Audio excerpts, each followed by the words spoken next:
Ele é policial civil, tem 45 anos e é bitomaníaco desde sempre. Tem uma coleção com itens dos Beatles de mais de 1.000 peças.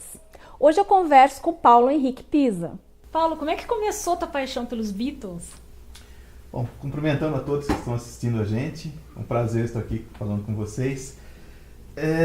Vou voltar um pouquinho, falar da minha família, porque meu pai, meus tios, todos estavam envolvidos de uma maneira ou outra com a música. E aí eu também fui pegando gosto, e minha maior influência no meu gosto, no estilo musical, é meu irmão.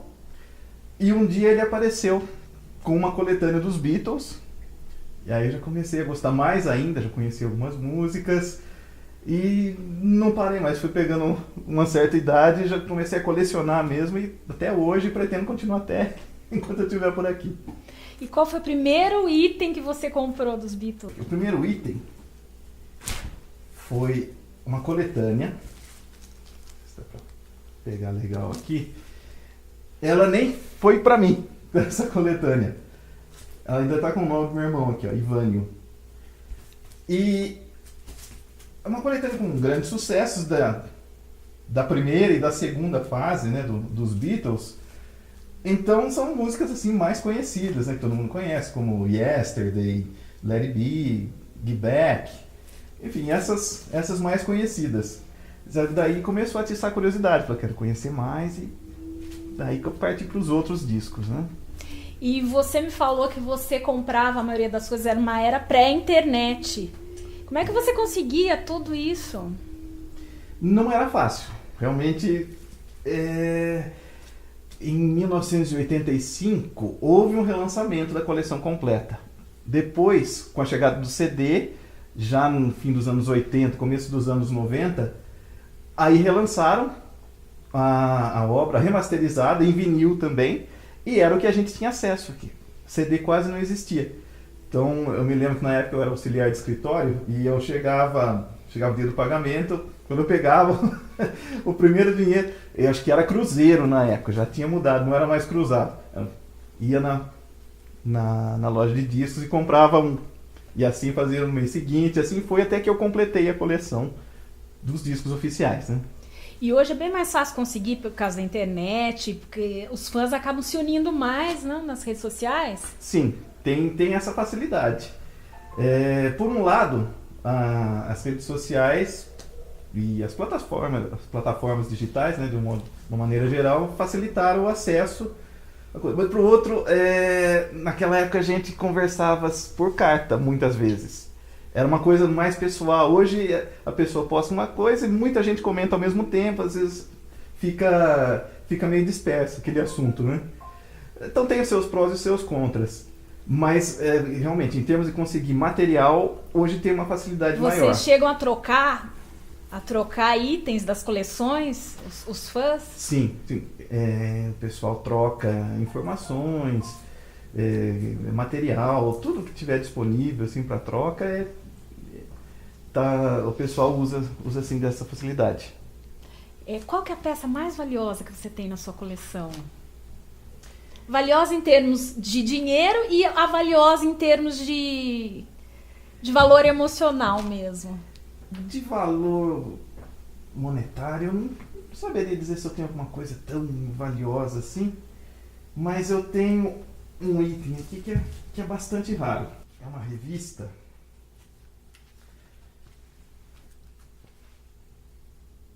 Aqui. Foi lançada aqui no Brasil essa revista? Não, é uma revista inglesa. E o nome dela é Um Disco Ilustrado, porque ela tem exatamente o tamanho de uma disco, capa de sim. um long play da época. E ela conta toda a história dos Beatles como conjunto, e até um pouquinho aqui no início já da carreira solo deles. Então é um item que assim, eu nunca vi para venda, pelo menos. Já tem um bom tempo que eu coleciono. E me conta uma coisa, tem gente que te oferece, eu quero, quanto que você quer por isso daí, por esse álbum? É a primeira vez que eu estou mostrando. Então, se então aparecer alguma oferta, alguma oferta, então tem comissão. Existe o maior colecionador do mundo de material dos Beatles? Sim, pelo que eu sei, aqui no Brasil tem o Marco Antônio Malagoli, que tinha o fã-clube Revolution. Eu acho que ainda está na ativa. Inclusive eu fui sócio. O brasileiro, eu acredito que seja ele. Agora, do mundo, pelo Guinness Book, é um argentino. Se não me engano, o nome dele é Rodolfo Vasquez. Ele tem mais de 8.500 itens catalogados.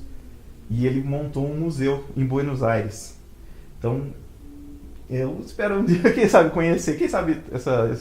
Deve ser bem visitado esse museu. Legal, sim, que ele quer compartilhar com as pessoas. Isso é que é legal. A gente tem ciúme assim, que não quer que ninguém estrague, mas eu não faço a menor questão de alguém falar, eu posso ver, posso tocar, posso gravar, pode. Qual o teu Beatle preferido? Paul McCartney. Por quê? Musicalmente eu acho que ele era o mais completo. As músicas dele, tanto no grupo quanto na carreira solo, sempre me agradaram muito. E daqui menos de um mês, 7 de setembro, sai o álbum novo dele. Ele está com 76 anos, né, lançando disco, provavelmente deve partir em turnê. A gente espera chegar aos 76 anos, e ele chegou e está bem ativo. Muito bem ativo. Paulo, você tem uma biografia que é praticamente a Bíblia dos Beatles. Olha a grossura, gente. É a biografia definitiva dos Beatles? A gente pode dizer que seria a biografia definitiva? Eu diria que é bem completa. E eu acho que, digamos assim, tem um livro deles que se chama Anthology, que é um livro, eu diria, porque foram eles mesmos que deram as informações, né? Seria mais ou menos o tamanho dessas duas publicações aqui, e é bem completa. Mas essa aqui é interessante, tem até fotos. Não parecer, tem fotos, informações, muito legal. Pode até não parecer, mas quando a gente começa a ler, a gente embala, né? Não é aquele livro que a gente vê, esse tanto de página, eu não vou nem começar. Para quem gosta, realmente é mas muito eu legal. acho que mesmo para quem não é fã dos Beatles, a história deles é incrível, interessantíssima, tem lances muito interessantes. Tem. Eu vi uma biografia, não esta aqui, a primeira que foi lançada deles, ainda nos anos 60, e uma coisa que me chamou a atenção, na época a esposa do George Harrison, a Pat Boyd, ela deu uma declaração falando que ela pegou os vales refeição que eles recebiam. Eles ganhavam vale refeição. A gente pensa assim que no showbiz, a gente pensa que em fama, dinheiro, não sei o quê, mas eles tinham um contrato de trabalho com a gravadora e os direitos trabalhistas lá previam o pagamento de vale refeição. Eles ganhavam vale refeição. E ela foi no mercado para trocar por mercadorias, tá? Então a gente vê que eles são gente como a gente também, né? Com falhas, com virtudes e tudo mais. Mas eles começaram a ganhar muito dinheiro mesmo com as turnês. Não mais do que com a venda dos discos. Nesses 3 anos loucos de turnê que eles... Naquela época, era equilibrado, né? Hoje o artista praticamente não ganha com a venda. Hoje, depois da internet não se ganha mais com venda. É muito difícil, né? Mas naquela época eu acho que era equilibrado entre as vendas e eles vendiam muito. Quando se anunciava que ia lançar um compacto que fosse deles, já tinham milhares de pedidos antecipados. E as turnês, eles às vezes faziam 2, 3 shows por dia. Por dia, porque eram shows curtos. Mesmo assim, entrariam multidões sempre lotadas. E a gente vê muito em documentários, etc., que as fãs gritavam tanto nos shows que o equipamento de som, era impossível ouvir o que eles tocavam, né? Porque não era suficiente. Foi o motivo que eles decidiram parar com as turnês. Foi esse o motivo? Um dos motivos foi esse. Eu tenho aqui um show que eles fizeram no Japão. Vê uma pessoa e anuncia que vai começar o show. Eles entram, tem ali seus amplificadores, eles chegam, plugam os seus instrumentos, uma rápida afinada e começam a tocar. Hoje isso é impensável, né? E por mais que fossem equipamentos bons, quando o público começava a gritar, abafava tudo. E ninguém ouvia nada. Eles não se ouviam. Eles mesmos falavam que eles tinham vergonha, muitas vezes, porque estavam tocando, porque eles não conseguiam, não tinha retorno.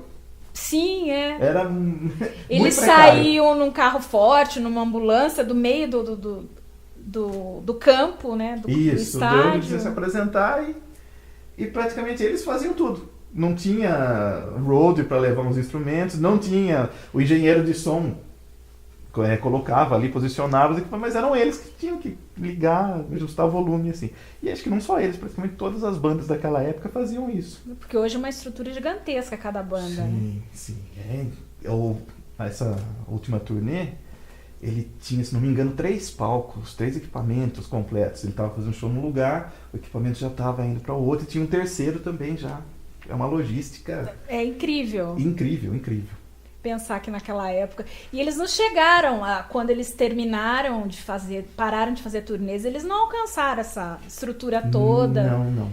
A primeira banda, não sei se a primeira, mas uma das primeiras que começou a se estruturar mais foi o Pink Floyd. Eles tinham uma carreta, né? Mais de uma, acho que eram 2 carretas. Eles usavam uma, outra ia já pro próximo show. E quando eles não estavam usando, eles alugavam. Os Beatles não tiveram essa estrutura toda. Eles não alcançaram, porque eles fizeram 3 anos de muitas turnês. Até de que ano a que ano eles fizeram turnês?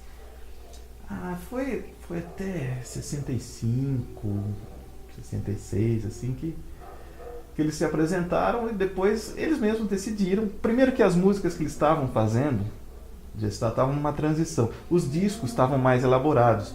Muitas vezes eles tocavam mais de um instrumento numa faixa. E eles não tinham banda de apoio para fazer um show. Então aquela música ao vivo eles não iam conseguir executar. Eles ficaram muito sofisticados musicalmente. Foi. Perto do que eles eram no começo. Do Rubber Soul, Revolver, aí Sgt. Peppers, aí não tinha como mesmo, né? Só... Até hoje, né, tem algumas músicas que... E essas músicas mais sofisticadas, depois que eles lançaram o Sgt. Peppers, na época tinha gente que achava meio estranho, não? Foi. Não fez um sucesso como no começo, né?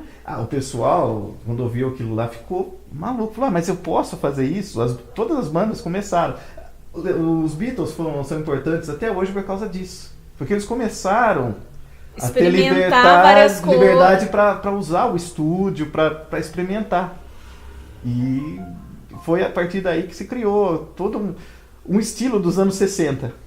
E que foi até anos 70, depois combinou com progressivo, Mas eles deram esse pontapé de sair da, vamos dizer, da normalidade musical, vamos dizer assim. Sair um pouquinho daquela coisa mais básica, né? Sim. Então, e todo mundo gostou, tanto que muita gente falava, mas que música estranha, eu não gosto disso, porque estavam acostumados com as tradicionais, né? Mas depois todo mundo, quando começaram a ouvir direito mesmo, nossa, daí... E por falar em música, qual que é a sua música predileta dos Beatles? Você tem uma música predileta? Eu gosto muito de Hello, Goodbye, que é uma das músicas mais simples, se a gente for ver, em termos de melodia, de letra, é uma repetição. Eu sempre gostei muito dessa música. Eu gosto de Eleanor Rigby, que já é...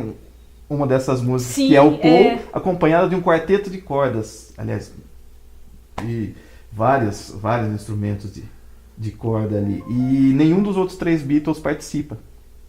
Então, a única vez que isso aconteceu quando ele tocava Yesterday, só ele e o violão. Que mais? São tantas, não dá pra... Você tem esse livro, O Quinto Beatle, a história de Brian Epstein. Ele era realmente o quinto Beatle? Brian Epstein era... Explica pra gente. O Brian Epstein, ele era o empresário. Foi ele quem tirou os Beatles daquela imagem mais sad boy que eles usavam ainda antes da fama, que colocou os terninhos, que batalhou para eles conseguirem fazer audições em gravadoras, né? E esse livro aqui é uma representação em quadrinhos da história do Brian Epstein. Então eu agradeço o Sandro, provavelmente vai ser um dos seus próximos entrevistados. Ele que te deu esse livro. Que ele me deu agora. E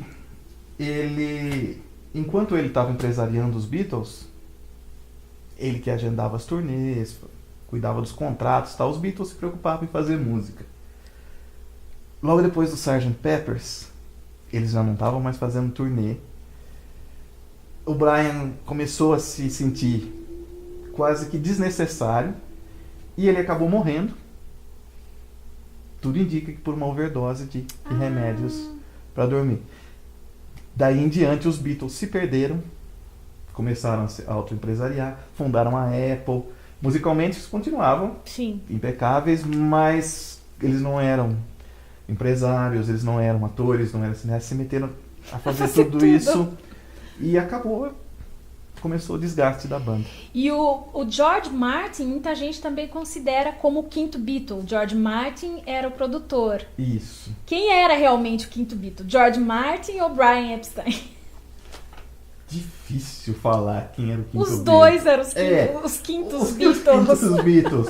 Eu também, sem a produção do George Martin, os discos não teriam talvez esse mesmo charme. O Let It Be, que é o último disco lançado por eles, foi produzido pelo Phil Spector, que era um produtor americano e tal. E é o disco mais incômodo de você ver. Lógico, tem ótimas músicas, mas não parece que não tem, falta alguma coisa para ser aquele beat. Então, tanto o George Martin quanto o Brian Epstein, vamos deixar eles como os dois quintos Beatles.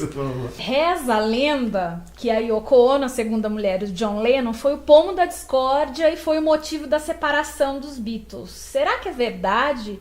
Ou é lenda isso daí? O que os fãs acham? É até pesado falar que ela foi a causa da separação dos Beatles, mas sem dúvida ela contribuiu bastante. Já tinha uma tensão entre eles desde o Álbum Branco, lá de 68. O Ringo ameaçou sair, o George, então já vinha aquela...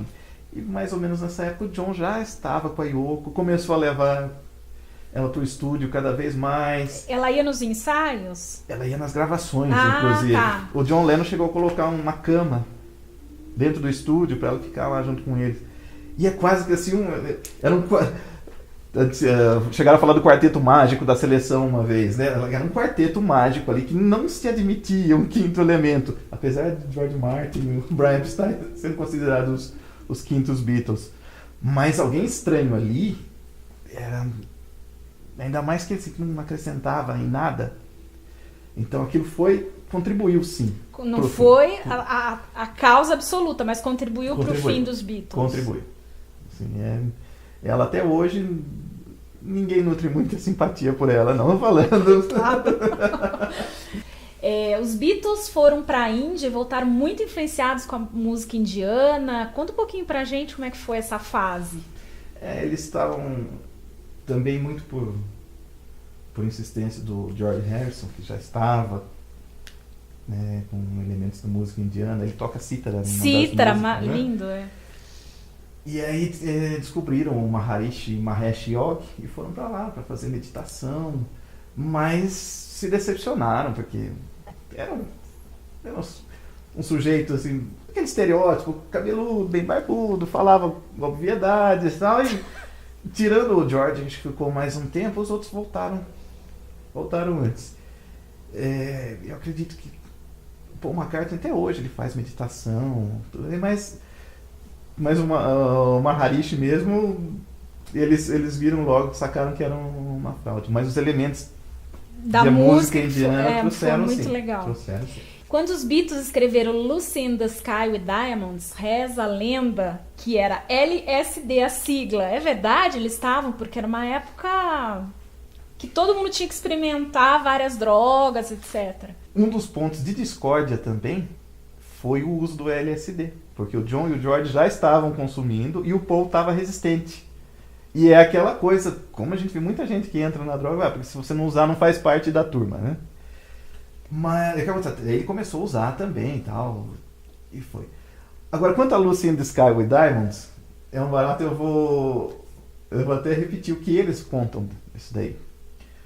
O Julian Lennon, filho do John Lennon, estava em idade escolar, e um dia chegou O John Lennon chegou na casa, viu que ele estava no chão da sala, rabiscando um papel.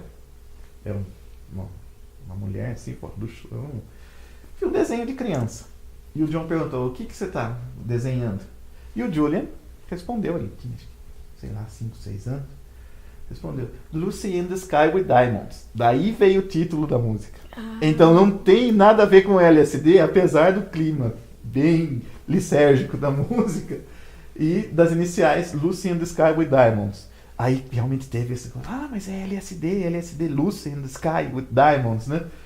Mas não tinha nada a ver. E aí eles próprios fizeram piada um tempo depois, o John falou, e depois eu comecei a pegar os outros títulos de música, pegar as iniciais, mas não formou mais nada de interessante. É porque inventavam muitas lendas em torno dos Beatles. Eu fico imaginando se existisse rede social naquela época, E uma das lendas é que quando os Beatles lançaram esse disco, falaram que o Paul McCartney estava morto porque ele estava descalço. Conta pra gente, Paulo. E é uma história longa, vamos resumir aqui bem. E é legal que até hoje tem gente que acredita nessa lenda. Tirar o plástico que fica melhor, né? Aí essa capa aí. É absolutamente clássica. Uma das fotos mais conhecidas no mundo. Qual é o nome desse disco? Abbey Road. Que é o nome da rua onde fica o estúdio. Sim. Que eles gravaram. E aqui... perdão. Não, pode pôr na frente. Pode. Por causa do Paul estar de terno, descalço, falaram que ele era um dublê. Aqui estava pista que ele tinha morrido, porque as pessoas na Inglaterra são enterradas assim, de terno, descalço. Bem aqui no Brasil, não sei se alguém é enterrado de sapato. E aqui um Fusca que estava estacionado, e é totalmente aleatório isso aqui, e a placa dele era LMW 28, 28 IF. Aí já falaram, que seria a idade dele, 28 anos, se ele estivesse vivo. Só que tem um detalhe, que ele ainda tinha 27. Então já começa... Mas os fãs foram achar detalhes para falar, não, ele morreu. E isso já vinha de algum tempo. Até que, em 1993... Aí o Paul McCartney foi zoar com essa lenda. Todos eles aproveitaram. Já pensou um marketing desse de graça? Né? Não, incrível. Aí ele saiu em turnê, lançou um disco aquele ano, saiu em turnê e depois ele lançou o disco ao vivo. Que é praticamente a mesma foto. O álbum se chama Paul is Live, ou seja, Paul está vivo. E no Fusca aqui, em vez de LMW 28 if, está 51, né? 51 is. Ou seja, é a idade que ele tinha na época, 51 anos, e que ele está vivo. E está até hoje. Quer dizer, para aparecer já é difícil, né? 2, então... Não, é...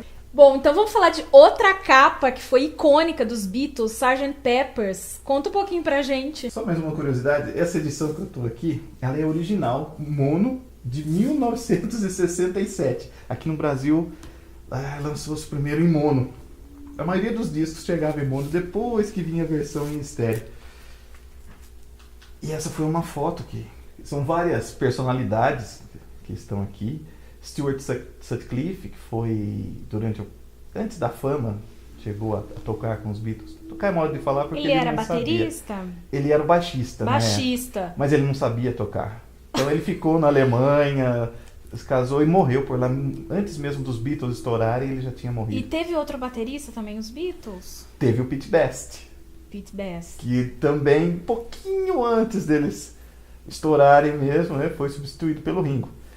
Eu imagino que se passa na cabeça dele até hoje, né? Bom, mas aqui são várias personalidades.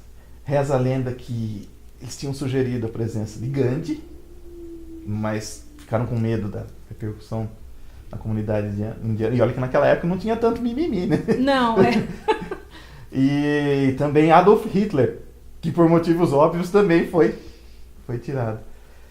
E é uma capa que provavelmente a mais imitada na inclusive tem eles mesmos na primeira fase. Isso, exatamente.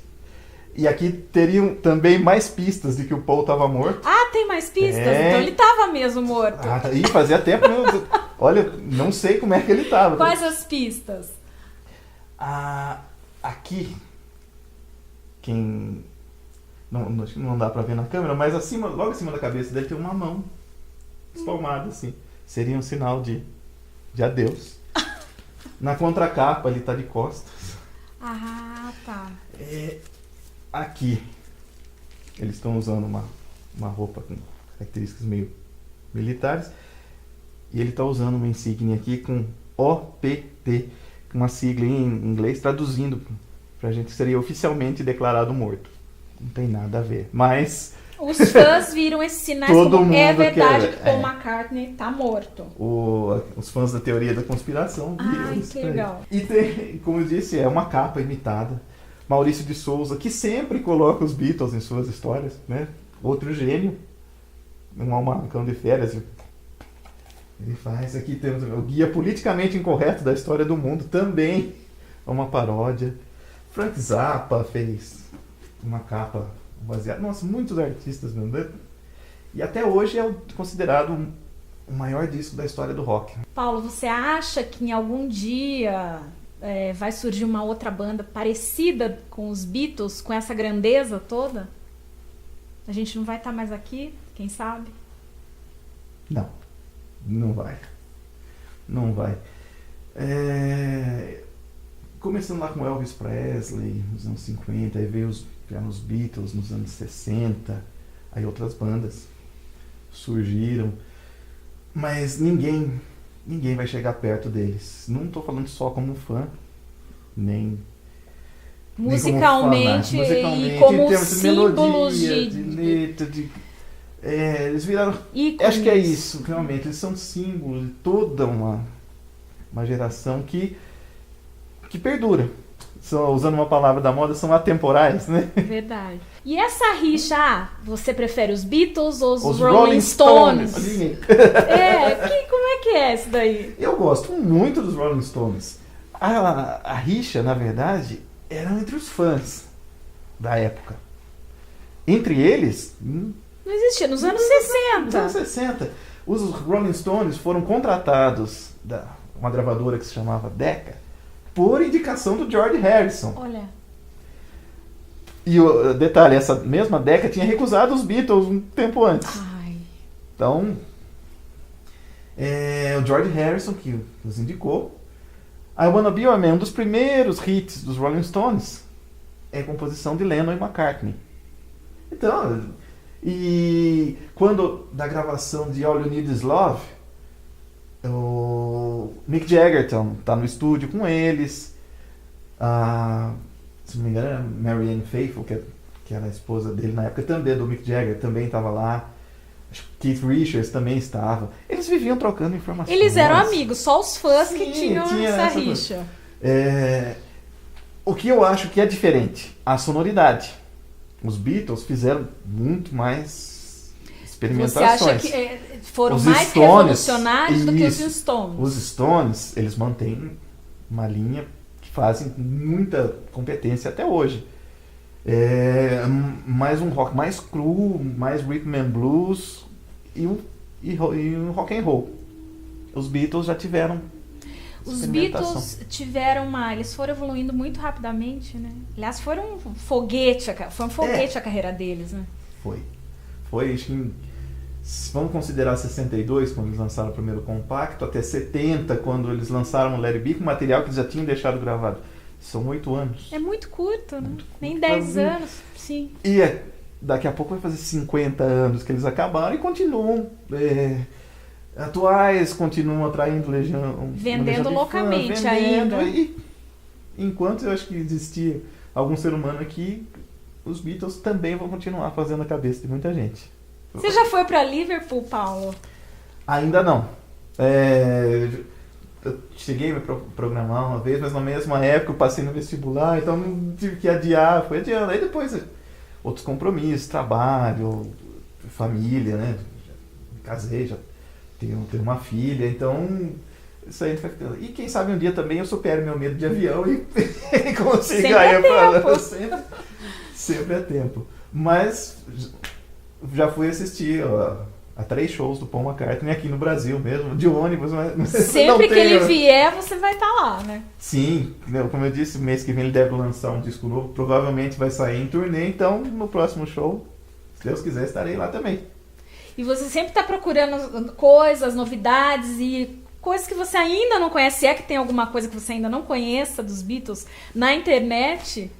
Ah, sempre tem. Eu não tenho nem a petulância de achar que eu tenho muita coisa. Pode ser que gente que esteja assistindo aí esteja falando, nossa, mas eu tenho tudo e tenho até mais coisa. Não, mas você sabe muita coisa. Mas é legal, sempre aparece alguma coisinha que a gente não sabe. Outro dia eu entrei na banca, tinha lá um livro sobre os Beatles. Já me chama a atenção para comprar mesmo. Aí eu vi que é um livro não sobre a história, não sobre os processos de gravação. Tem lá exatamente os instrumentos que eles usaram. Então é muito legal. E a gente não tem ideia de como era um estúdio, né? Porque era bem precário na época. Bem precário. E tem alguns instrumentos daquela época, originais, que eles tocavam guardados em algum museu ou coleção? Sim, eu sei que tem alguns colecionadores que compraram, acho que uma guitarra do Lennon. O Paul McCartney acho que nunca se desfez de nenhum instrumento dele. Tanto que o velho Hofner com baixo, né, com forma de violino, ele usa até hoje. Mas tem sim. E instrumentos que são daquela época mesmo, lógico que não foram usados por ele, mas são da época, da mesma série, valem uma fortuna. Imagina. E as bandas cover, bandas tributo, elas procuram esses instrumentos para ter um som mais fiel. Nossa, que legal. Paulo, super obrigada pela presença, foi um papo muito interessante. Opa, e mais uma amizade aí que a gente tá construindo. Muito aí, interessante sua coleção. Espero que ela cresça cada vez mais. Obrigado, também espero. Obrigado, estamos sempre à disposição. Obrigada, querido. Obrigado. Tudo de bom. O Almanac fica por aqui. Deixe seu like, seu comentário. Semana que vem tem mais. Um beijo e até lá.